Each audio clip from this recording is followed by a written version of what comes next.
Hey everyone, and welcome to Cooking Companion TV. I'm Jenna Edwards, and this is a recipe demo of Pomme de Terre à la Berrichonne, or potatoes and bacon from insightflavor.com. Give this video a thumbs up if you like it, and let's get right to it. Even though my husband is French, he had never technically heard of this, but we have gleefully made it once a week ever since we found out about it. To start, we cut potatoes into small chunks. How many potatoes depends on how big your skillet or brazier is. I used about 600 grams for my 10-inch brazier. That's about 5 to 6 small potatoes. And as you can see, we want large chunks, about 1 inch by 2 inches thick. If you Google this dish, you'll see an old Escoffier recipe that talks about whittling the potatoes into almond shapes, or even bigger barrel shapes, but just no. Now dice 2 shallots and add them to the pan over medium heat. You can use butter or oil to coat the pan. A couple tablespoons should be enough. But I have an idea that I'll share at the end of the video with some notes. I didn't use any oil, which is a mistake. The recipe didn't explicitly say to add anything, and I thought it was some fancy technique, and I got excited for a hot minute, but it's just a mistake. And you can see I'm cutting 2 large red onions into sixths. Again, like large wedges. They will fall apart during cooking. It's one of the beautiful parts about this dish. After the shallots soften for about 5 minutes, add your bacon and increase the heat a little to medium-high. I'm using 5 strips of bacon cut in half. Now, ideally, you'll use slab bacon cut into thick lardons like batons, or about 100 grams worth of a flavorful pork product. Again, I have notes on previous experiences, so stay tuned. One of my experiments this time was to attempt a meatier bite with the bacon. So I rolled a few of my half strips up into a little, roll, and then secured them with a toothpick so they could cook in a wad. Let a little of the bacon fat render out, and after another 5-ish minutes, add the potatoes in a single layer on top of the bacon. Now for a bouquet garni that will nestle into the potatoes or in the bottom with the bacon.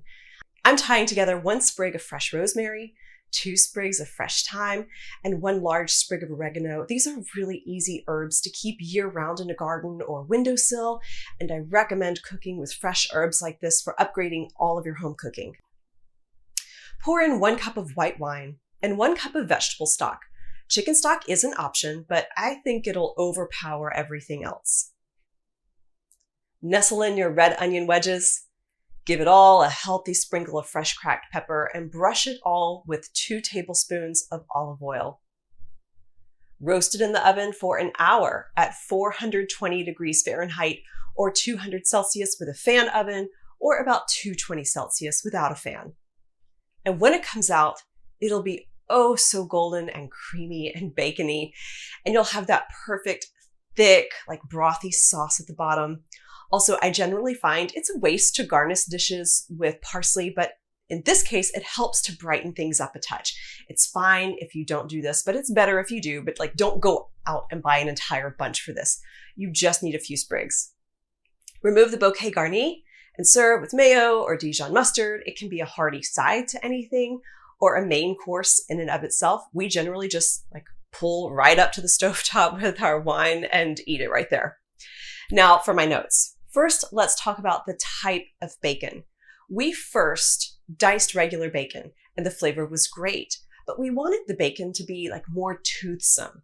So we tried pork belly, which was okay. It needed more flavor, maybe because we're accustomed to bacon that, the unprocessed pork belly was too different.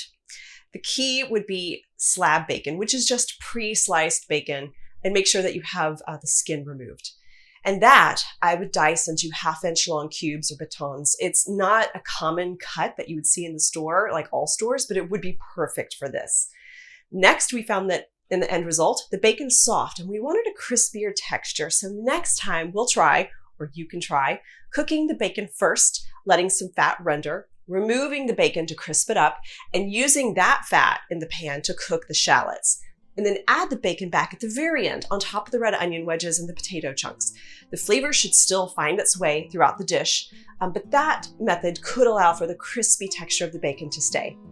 And finally, if you're a real glutton, you might try this with a bechamel crust. Now, I am not gonna try that, but I dare one of you to. That's it for Pomme de Terre à la Berrichonne. Get the ingredient list below or at cookingcompaniontv.com/Berrichonne, and that's with 2 N's.